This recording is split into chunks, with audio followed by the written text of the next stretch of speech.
Long time no see, guys! Hey guys, Taylor here. Before we get started, I just wanted to quickly say that my sincere thoughts, prayers, and condolences are with every single life that was affected by the unthinkable, cruel, horrible acts of humanity that happened all last week. I also wanted to say that I hope you guys had a happy and safe 4th of July holiday. You guys are probably thinking, Taylor, why didn't you upload a video last week? I decided that with the 4th of July holiday and with all the cruel, horrible, unthinkable acts of humanity being shown on the news 24/7, I just decided that last week was a good week for me to take a week off. Which was actually pretty beneficial because my battery is recharged, I'm all relaxed, I'm all recuperated, and I have a pretty good topic to talk about with you guys today. If you guys haven't noticed, it's the middle of summer. And this is typically the time of the year where most thunderstorms and most tornadoes, earthquakes, tsunamis, hurricanes, whatever storm you may have in your area, this is the time of year where that typically happens a lot more.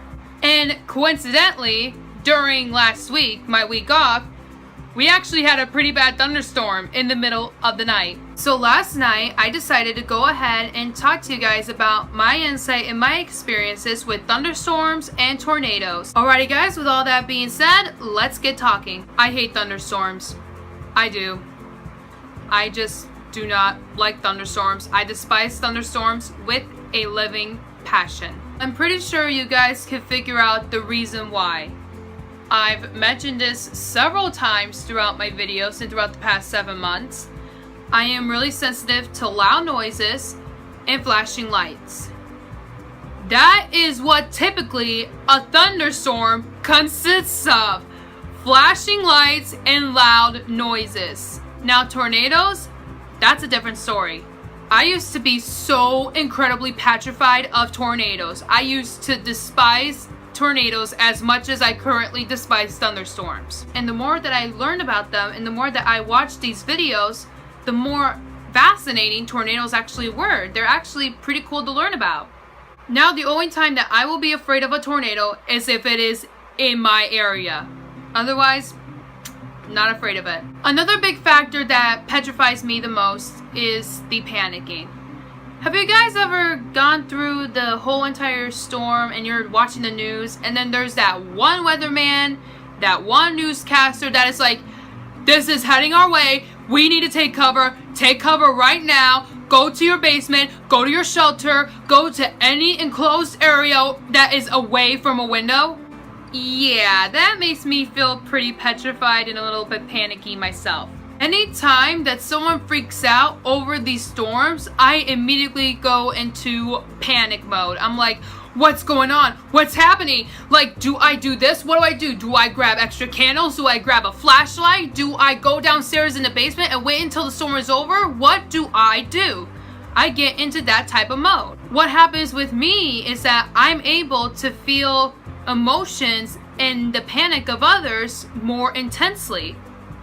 It's an autism thing. What generally helps me when these storms happen is that every single time that there is a thunderstorm, either during the day or while my mom is still awake and downstairs, I would make sure that all of my electronics are charged, like my phone and my tablet, stuff like that. I would get my electronics, I would go downstairs and sit with my parents for a little bit. And I know that I am safe whenever I am around my parents. If they're calm, I'm calm. Now that I've shared my insight and my experiences with you guys, I wanted to share some tips and some insight as to how you guys can help your autistic loved ones. First thing that I would do is to talk to your autistic loved one or student and tell them that there's going to be some unusual weather happening. Like maybe it's going to be a very windy day with winds reaching up to 60 miles per hour. Or if there's a really good chance there's going to be a thunderstorm happening, or a good chance there might be a tornado. I would take your autistic loved one or student and I would just pull them aside and I would explain it to them like, this is what's going to happen. This is what we're going to do. We're going to do this. We're going to do that. General stuff like that. I am such a firm believer that if I was given an early heads up, if I was given a warning or given an early explanation before anything at all happens, It would give me more time and actually help me better prepare myself mentally and physically. I also would go over the storm routine as well. We autistic people, we love routines. Routines help us. Where I was supposed to go, what I was supposed to do. Make sure that I had some sort of stuffed animal to cling on to in case I get really, really afraid. To stay with my family. Know that there is an emergency kit waiting. Knowing that we have extra food. Knowing just general basic stuff like that. Just go over it with them. Trust me, it will help them in the long run. The first thing that I think you should do to help them stay calm is if you stayed calm. We pick up emotions like that, you know? It's really easy for us to pick up these emotions and wonder, you know, are you okay? What's going on? Are you sure you're all right? Are you tired? Are you mad? Are you sad? Are you happy? You know, stuff like that. If I sense that you're scared, I'm gonna get pretty scared myself. If I sense that you're calm, chances are I'm gonna get calm and I'm gonna start calming down and I'm going to start taking deep breaths and slowly but surely start to calm down. After they start calming down just a little bit, sing songs with them. It doesn't have to be like little kids songs or nursery rhymes or Barney songs or stuff like that. It could just be songs they like to listen to on the radio, songs they like to sing to, you know, just any type of song. Sing with them. When they start to calm down, whether the songs work or not, play games with them. Play board games, play some card games. If I even play some hand games, play I Spy, you know. That would help get their minds off the storm.